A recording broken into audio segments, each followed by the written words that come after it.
Welcome to all the students of Shri Siddh Vidyapeeth school. तो बच्चों, पिछले क्लास में हम हिंदी का कक्षा 7वीं का तीसरा पार्ट हिमालय की बेटियां पढ़े थे, जो कि एक बहुत ही ज्ञानदायक पाठ थी, बहुत ही मज़ेदार पाठ थी। बहुत कुछ जानने को मिला हमें उस पाठ से और बहुत कुछ प्रेरणा भी मिली। तो उसी पाठ का आज हम प्रश्न अभ्यास करेंगे। पहला क्या है, लेख से। तो पहला प्रश्न, नदियों को माँ मानने की परंपरा हमारे यहाँ काफ़ी पुरानी है, लेकिन लेखक नागार्जुन उन्हें और किन रूपों में देखते हैं? तो नदियों को माँ स्वरूप तो माना हो गया है, लेकिन लेखक नागार्जुन ने उन्हें बेटियों, प्रेयसी व बहन के रूप में भी देखा है। तो इस पाठ में उन्होंने नदियों को किस देखा है? बहन के रूप में भी देखा है, बेटियों के रूप में भी देखा है और प्रेयसी के रूप में भी देखा है।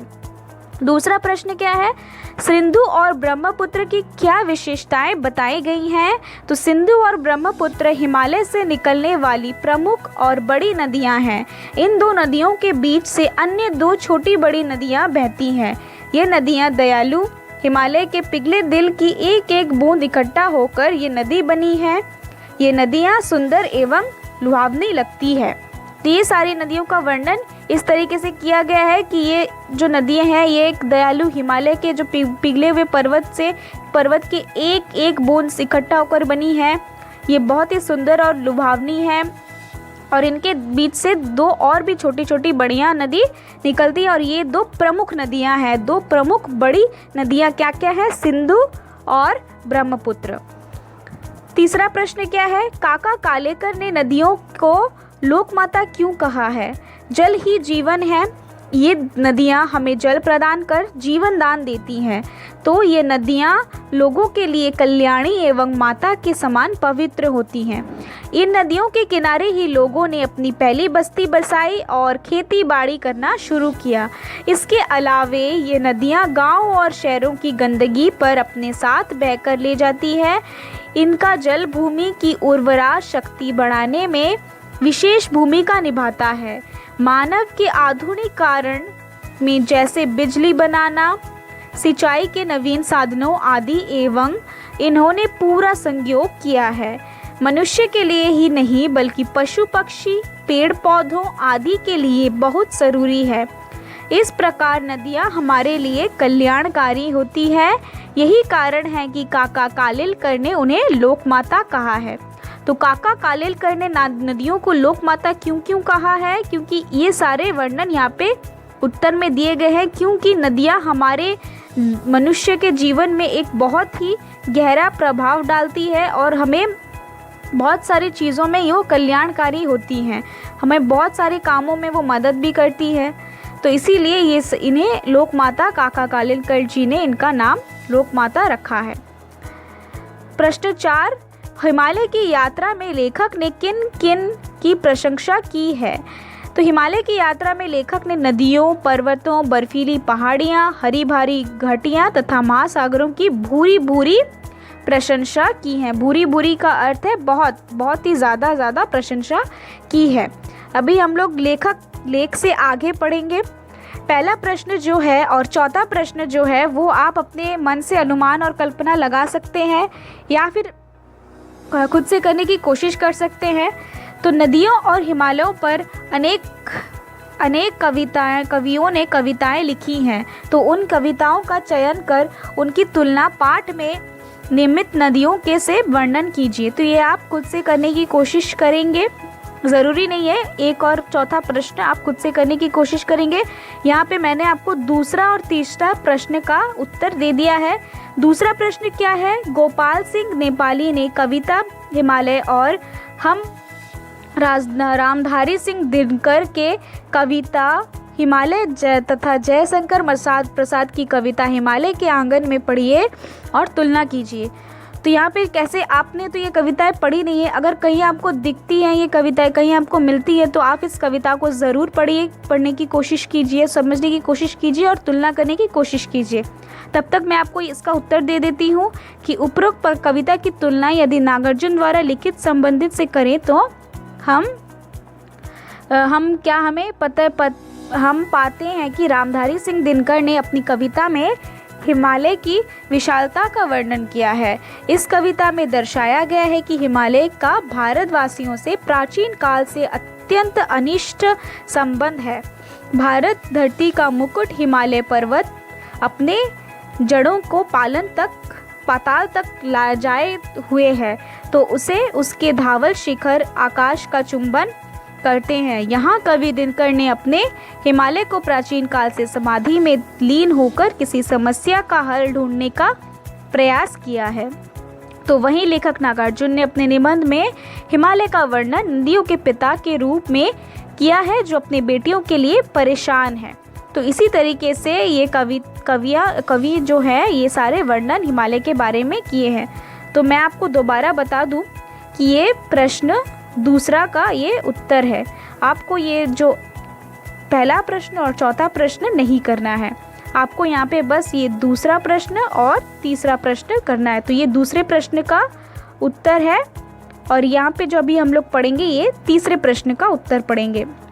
तीसरा प्रश्न क्या है कि यह लेख 1947 में लिखा गया था, तब से हिमालय से निकलने वाली नदियों में क्या क्या बदलाव आए हैं। तो ये लेख कब लिखा गया था?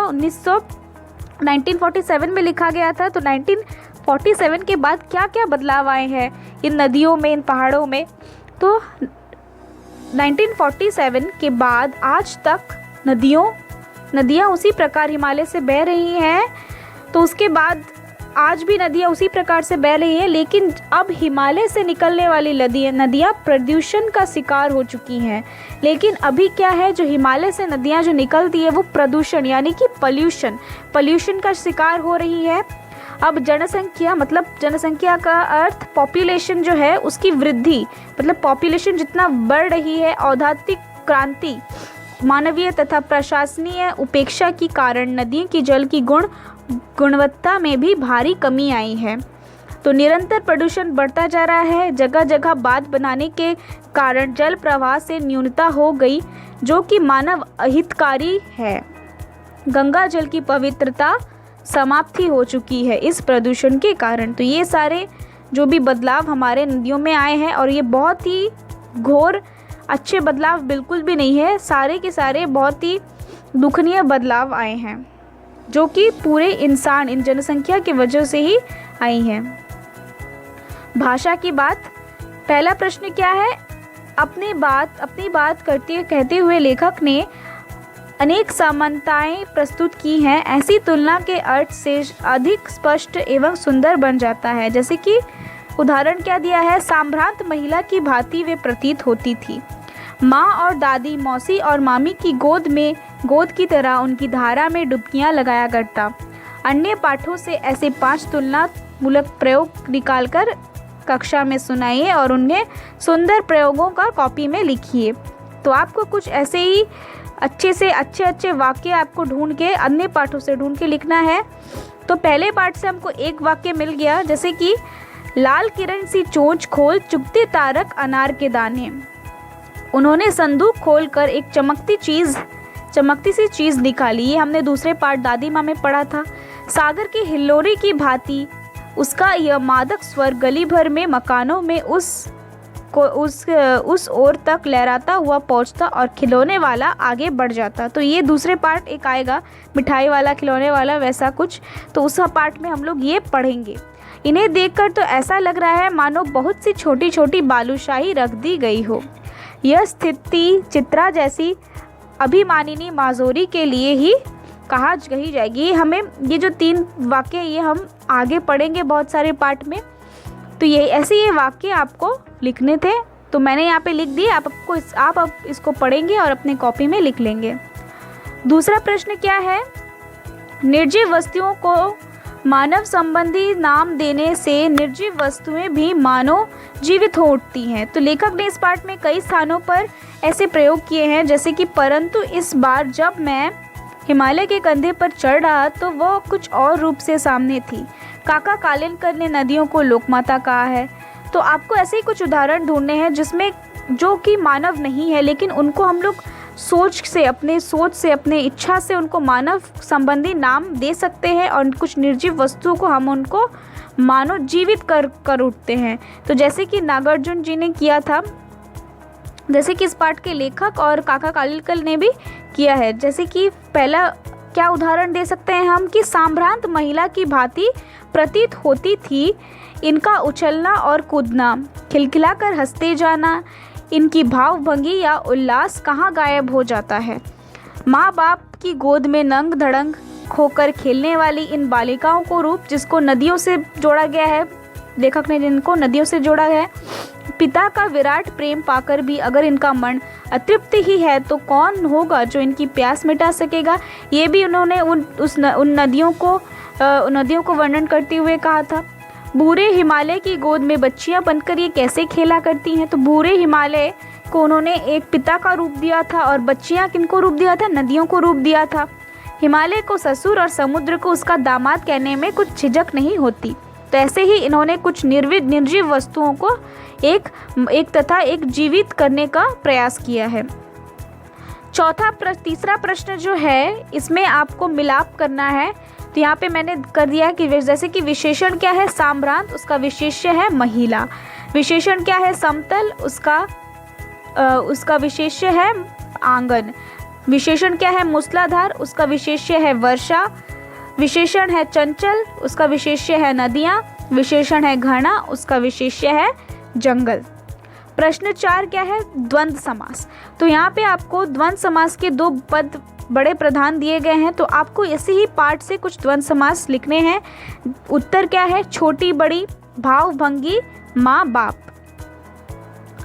तो प्रश्न 5 क्या है नदी के उल्टा लिखने से दीन हो जाता है। नदी को अगर हम लोग उल्टा लिखेंगे, जैसे कि द में छोटी की मात्रा पहले लिखेंगे फिर न लिखेंगे, तो ऐसे उल्टा करने से क्या हो जाता है दीन हो जाता है। तो जिसका अर्थ होता है बहुत ही गरीब। आप भी 5 ऐसे शब्द लिखिए जिसका उल्टा लिखने पर सार्थक शब्द बन जाता है। ठीक है, प्रत्येक शब्द के आगे संज्ञा का नाम भी लिखना पड़ेगा आपको। जैसे कि नदी का दीन हुआ, उसका संज्ञा क्या है भाववाचक संज्ञा। रात का तार, जाता का ताज़ा, भला का लाभ, राही का हीरा, नव का वन और नमी का मीन, नशा का शान और लाल का लला। प्रश्न 6 समय के साथ भाषा बदलती है, शब्द बदलते हैं और उनके रूप भी बदलते हैं। जैसे बेतवा नदी का नाम का दूसरा रूप वेत्रवती है। नीचे दिए गए शब्दों में से ढूंढकर इन्हीं नामों को अन्य रूप लिखिए, जैसे कि सतलुज, रोपड़, झेलम, चिनाब, अजमेर, बनारस। तो ऐसे ही आपको दूसरे नाम में आपको लिखना है। सतलुज को क्या लिख सकते हैं शतलुज, शतद्रुम, रोपड़ रूपपुर, झेलम वितस्ता, चिनाब विपाशा, अजमेर अजय मेरू, बनारस वाराणसी। ठीक है। 7वां प्रश्न क्या है उनके सवाल में शायद ही यह बात आ सके कि बूढ़े हिमालय की गोद में बच्चियां बनकर ये कैसे खेला करती हैं। उपयुक्त पंक्ति में ही प्रयोग कीजिए और ध्यान दीजिए। और ही वाला वाक्य नकारात्मक अर्थ दे रहा है, वैसे ही वाले वाक्य में कही गई बात ऐसे भी कह सकते हैं उनके ख्याल में शब्द ये बात आ ना सके। इसी प्रकार आपको नकारात्मक प्रश्नवाचक वाक्य कई बार नहीं के अर्थ में इसीलिए नहीं होते हैं, जैसे महात्मा गांधी को कौन नहीं जानता। दोनों प्रकार के वाक्यों में समान तीन उदाहरण लिखिए। तो आपको कुछ ऐसे नकारात्मक प्रश्नवाचक वाक्य करने की, जैसे कि हम तो जानते हैं लेकिन फिर भी हम उसमें नहीं का प्रयोग कर रहे हैं।